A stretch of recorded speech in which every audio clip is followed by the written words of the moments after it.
प्रशांत जी के लिए बना है। 2 से 4 आदमी आप लोगों से गुजारिश है कि आप लोग आगे मत जाइए। सभी हाजरात का यहाँ पर समय निकाल कर आने के लिए, मुझे मेरी बात कहने का अवसर देने के लिए आपका तहे दिल से शुक्रिया अदा कर रहे हैं, आपका धन्यवाद कर रहे हैं। मेरा ही नाम है प्रशांत किशोर।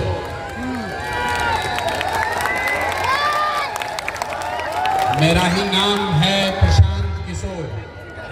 हम नेता नहीं हैं, नेता नहीं है, बिहार के एक साधारण परिवार के लड़के हैं। हमारे बाबा इसी बिहार में बैलगाड़ी चलाते थे, मजदूर थे। बाबूजी हमारे सरकारी डॉक्टर थे। यही गांव के सरकारी विद्यालय से पढ़कर हमने अपना जीवन शुरू किया है। माता पिता का आशीर्वाद है, ऊपर वाले की कृपा है, जीवन में कुछ हासिल कर लिए। लोग बताते हैं कि पिछले 10-12 साल में हमने जिसको भी सलाह दिया, जिसको मशवरा दिया, जिसका हाथ पकड़ लिया, वही आदमी जीत के राजा हो गया। पिछले 10 वर्ष में 1-2 नहीं, 10 से ज्यादा राज्यों में मुख्यमंत्रियों को बनाने में, सरकारों को बनाने में हमने कंधा लगाया है। लेकिन 3 वर्ष पहले हमने उस काम को छोड़ दिया। आप पूछिएगा कि जिस काम को करके इतना नाम, पैसा, शोहरत कमाए हैं, वो काम छोड़कर बिहार में गली गली क्यों पैदल घूम रहे हैं? काम को इसलिए छोड़ा कि 10 वर्ष बड़े बड़े दल और नेताओं को जिताकर देखा। नेता और दल के जीतने से जनता का जीवन नहीं बदलता।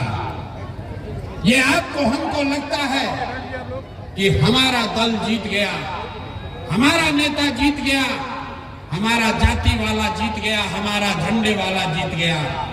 मेरे भाई जो जीत गया वो जीत के हेलीकॉप्टर पर गया, और आप और आपके बच्चे जहां थे वहीं रह गए। मुझे ये अनुभव हुआ कि अगर ऊपर वाले ने मुझे ये बुद्धि, शक्ति, सलाहियत दी है, जिसको सलाह देते हैं उस आदमी का जीवन बन जाता है, तो ये तय किया कि दल और नेता को तो बहुत सलाह दे दिए, एक बार चल के बिहार की जनता को सलाह देते हैं ताकि आपका जीवन भी बदले और आपके बच्चों का भी जीवन सुधरे। इसलिए इस अभियान को शुरू किया। ये वोट मांगने की सभा नहीं है, हम वोट नहीं मांगते हैं। पिछला 3 वर्ष से 5000 गांव में पैदल गए हैं, आज तक किसी गांव में वोट नहीं मांगा। वोट क्यों नहीं मांगते हैं? अरे भाई, वोट मांगने वाला तो हर दिन, हर साल आपके यहाँ कोई ना कोई आता ही है। जो आता है यही कहता है हमको वोट दे दीजिए, हम आएंगे, आपका जीवन सुधर जाएगा, सब काम हो जाएगा। यही सुन सुन के आप जीवन भर से वोट दिए जा रहे हैं।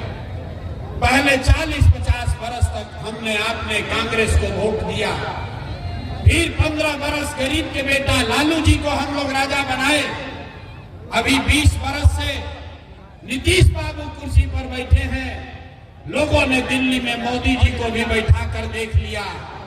बिहार में आपका और आपके बच्चों का जीवन नहीं सुधरा। तब आए हैं कोई प्रशांत किशोर, आप हमारी बात सुनिएगा, हम पर भरोसा करके हमको वोट दीजिएगा। तो इसका क्या गारंटी है कि जीतने के बाद हम आपके साथ धोखा नहीं करेंगे? अरे भाई, वोट से पहले तो सब आदमी अच्छे बतियाता है, वोट लेने के बाद आपका गला काटता है। इसीलिए हम आपसे वोट नहीं मांगेंगे। लेकिन अगले 15 मिनट में एक रास्ता बताएंगे, गरीबी से निकलने का रास्ता। आप उसको सुन लीजिए, पसंद पड़े तो सीख लीजिए। अगर आपने वो रास्ता सीख लिया तो उसके बाद जिसको मन है उसको वोट दीजिए, वोट जिसको मन है उसको दीजिए। लेकिन जो अभी रास्ता बताएंगे वैसे दीजिएगा। तो और कुछ हो या न हो, बिहार में आपके बच्चों के लिए बढ़िया पढ़ाई और रोजगार निश्चित तौर पर हो जाएगा। और अगर न हो तो मुखिया का नहीं, विधायक का नहीं, सांसद का नहीं, अपना बेटा, अपना भाई प्रशांत किशोर का गला पकड़ लीजिएगा। अब अगले 15-20 मिनट तक आपको आपस में बात नहीं करना है।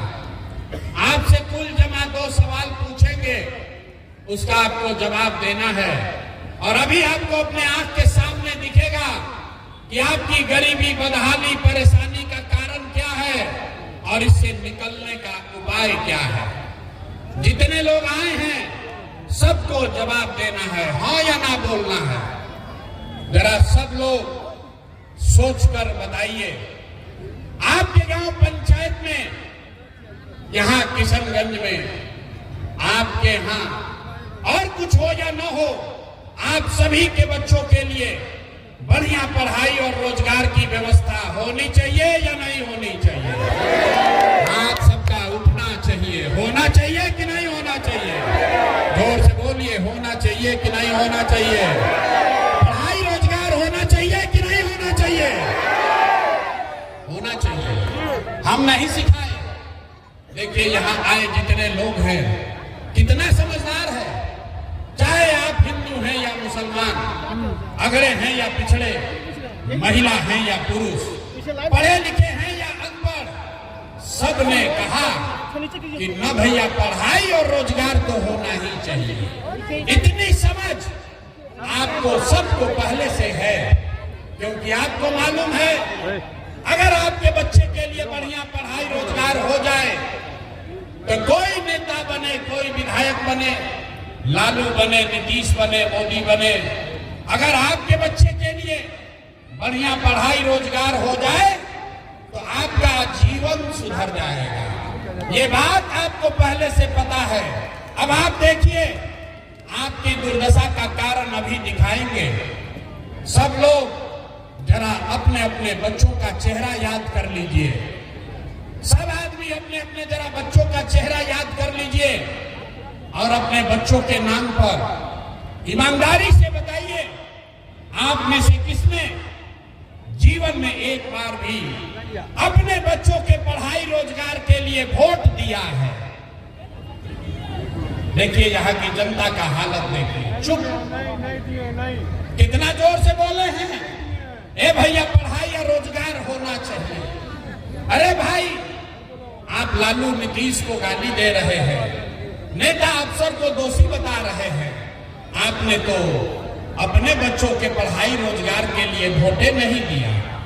अब कोई खड़ा होकर कहेगा कि ए भैया हम लोग से तो कोई पढ़ाई रोजगार के लिए वोट मांगने आया ही नहीं। और इसका क्या गारंटी है कि अगर पढ़ाई रोजगार के लिए वोट देंगे तो हमारे बच्चों को पढ़ाई रोजगार मिलेगा? वोट हम लोग किसको दें? लालू को दे कि नीतीश को, मोदी को दे कि जनसुराज को? हम आपको बता रहे हैं, जिसको मन है उसको वोट दीजिए। अभी 2 मिनट में जादू दिखेगा कि आपके बच्चों को पढ़ाई रोजगार कैसे मिलेगा। पूरे बिहार में आप जरा, अब हम गिनवा, आपको दूसरे सवाल का जवाब देना है, उसके बाद आपको जादू दिखेगा। जरा सब लोग सोच के बताइए, आज तक आपने जिन नेताओं को वोट दिया उन नेताओं ने आपके और आपके बच्चों के लिए कुछ काम किया है कि नहीं किया है? हाथ उठाकर बताना है, नेताओं ने आपके बच्चों के लिए काम किया है कि नहीं किया है? हाथ उठाकर बताइए, तबे आगे बढ़ेगा बात। अरे किया है कि नहीं किया है? हाथ उठाइए और बोलिए, किया है कि नहीं किया है? नहीं किया है? नहीं किया है ना? पलटिएगा मत, वीडियो में रिकॉर्ड हो गया।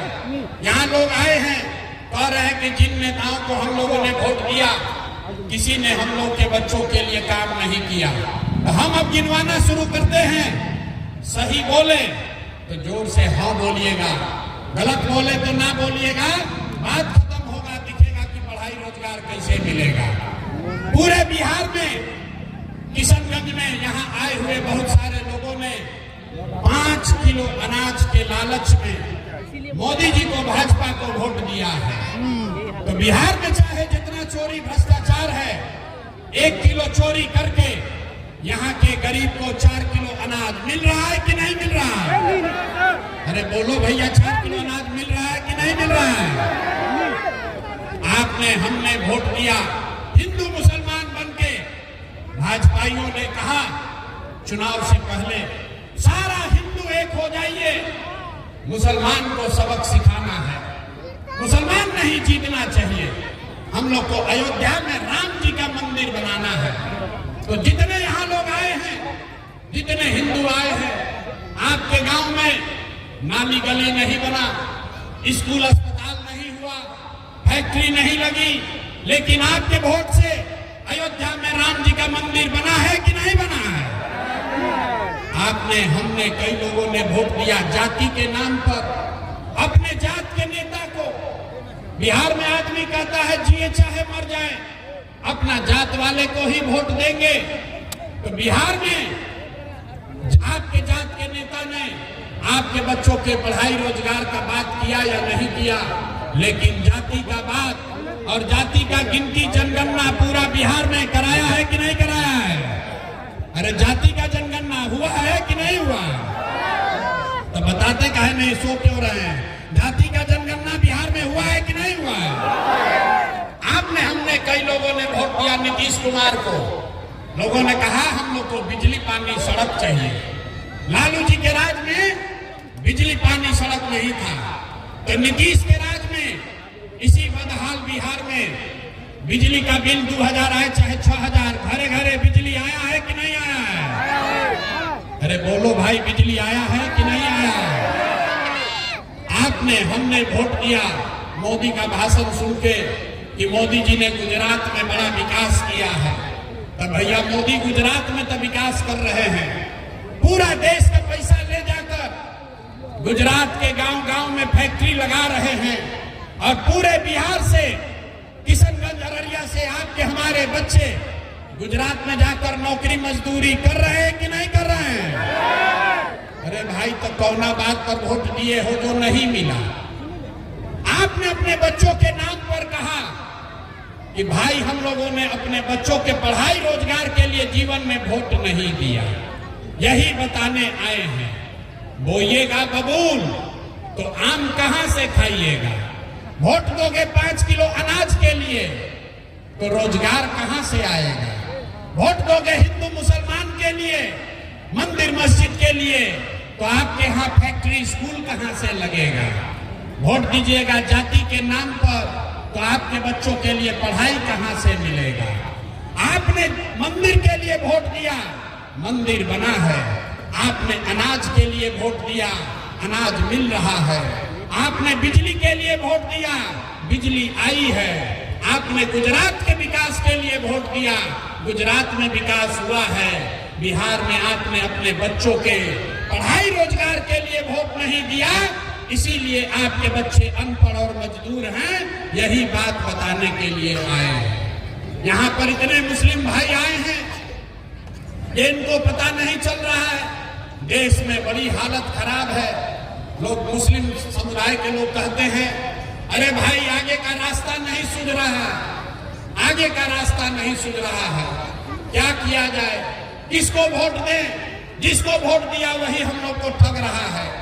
हम आपको बता रहे हैं कि आपकी ये दुर्दशा क्यों है, आपकी ये दुर्दशा क्यों है, ये आपको बताने आए हैं। इसलिए नहीं कि लालू जी ने आपको ठगा, इसलिए नहीं कि कांग्रेस ने आपको ठगा।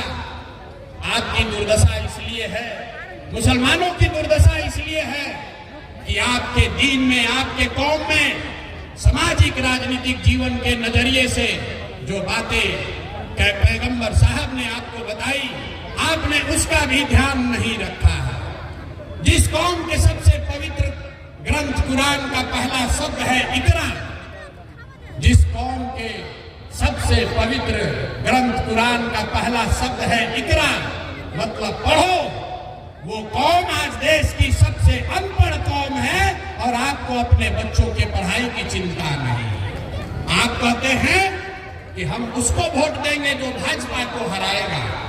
आपको बताया गया, इस्लाम में बताया गया कि हक और बातिल में आपको हक के साथ खड़ा होना है। लेकिन आज जो मुसलमान यहाँ बैठे हैं, आपको हक की चिंता नहीं है, आपको तादाद के साथ जाना चाहते हैं, तादाद में अगर बातिल भी दिखता है, भाजपा को हराता हुआ दिखता है, तो आप तादाद के साथ जाते हैं। इसीलिए ये दुर्दशा है, इसीलिए ये दुर्दशा है। अरे भाई, हम आपको क्या सिखाएंगे? अगर आप पैगंबर साहब की बात नहीं मानते हो, अगर आप इस्लाम में सिखाई हुई रास्ते पर नहीं चलोगे, तो आपका दुर्दशा तो होगा ही होगा। आप कह रहे हैं कि आज हमारा रहनुमा कौन होगा? पैगंबर साहब ने कहा कि जिस कौम को अपने रहनुमाओं की समझ न हो, उसके ऊपर जालिम हुक्मरानों को मुसल्लत कर दिया जाता है। तो अगर आज का हुक्मरान जालिम है, अगर आज का हुक्मरान जालिम है, तो इसका मतलब है कि कहीं न कहीं आपसे अपने रहनुमाओं को चुनने में गलती हुई है, तभी आज ये दुर्दशा हुआ।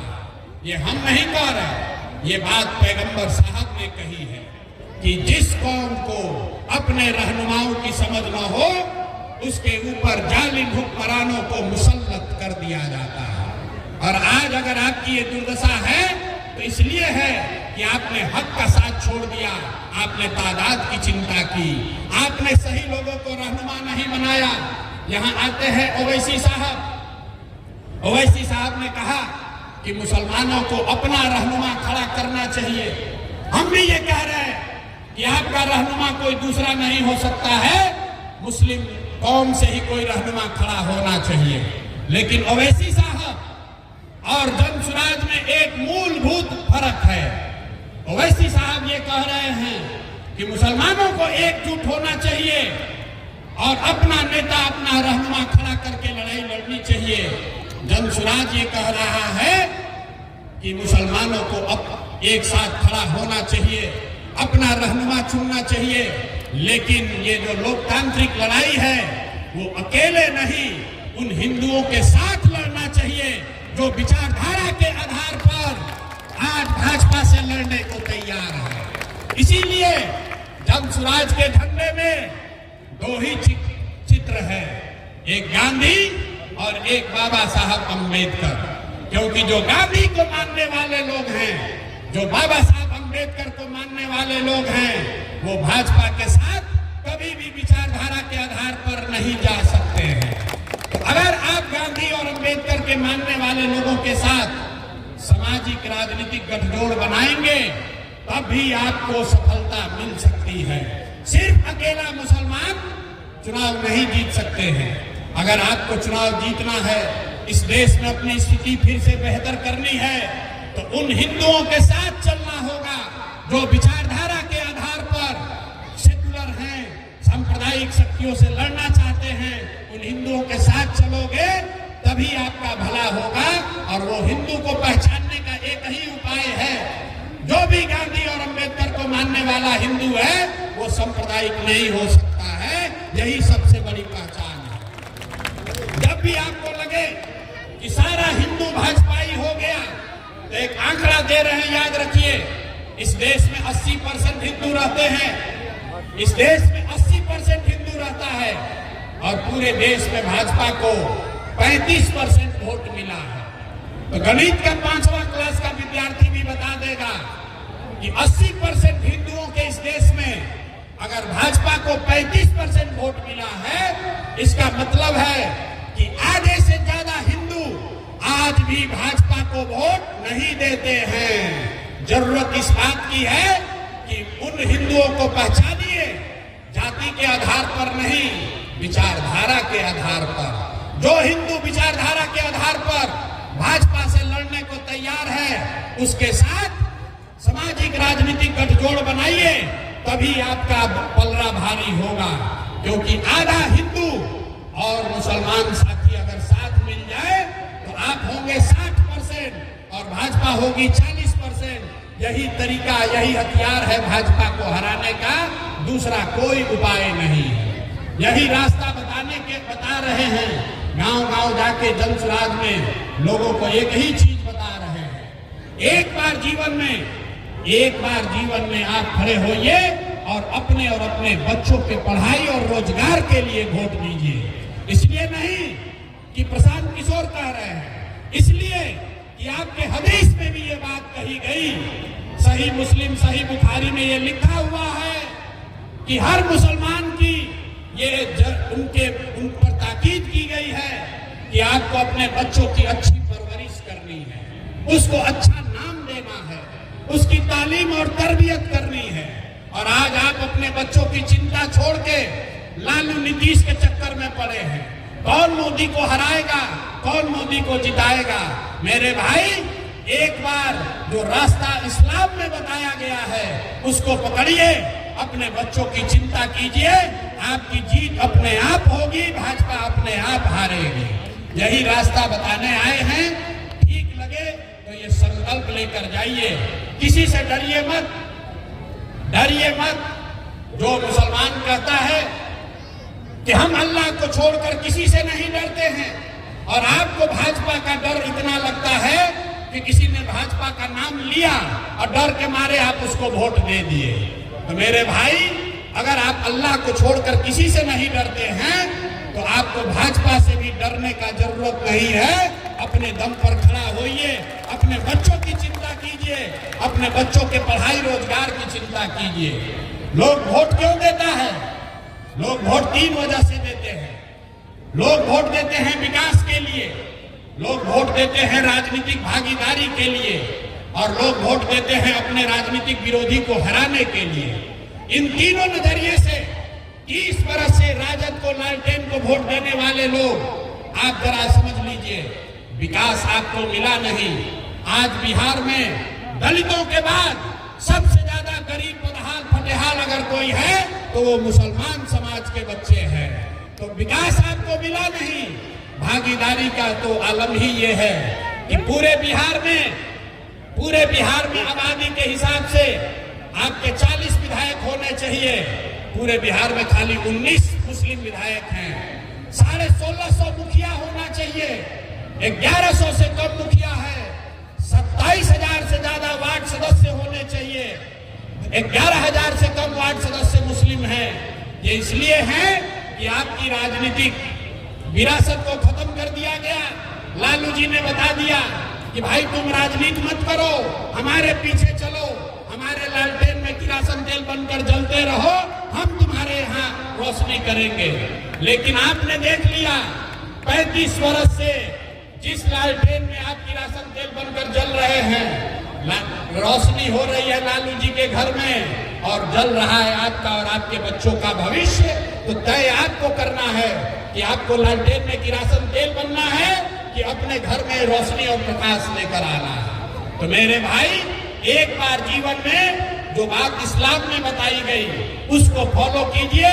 अपने बच्चों के पढ़ाई रोजगार की चिंता कीजिए, हक के साथ खड़े होइए, तादाद की चिंता मत कीजिए। हक के साथ खड़े होइएगा, अपने आप सही रास्ता निकलेगा, अपने आप भाजपा को हरा पाएंगे। यही आपसे अपील करने आए हैं। आप सबका यहाँ आने के लिए, बात सुनने के लिए बहुत बहुत धन्यवाद।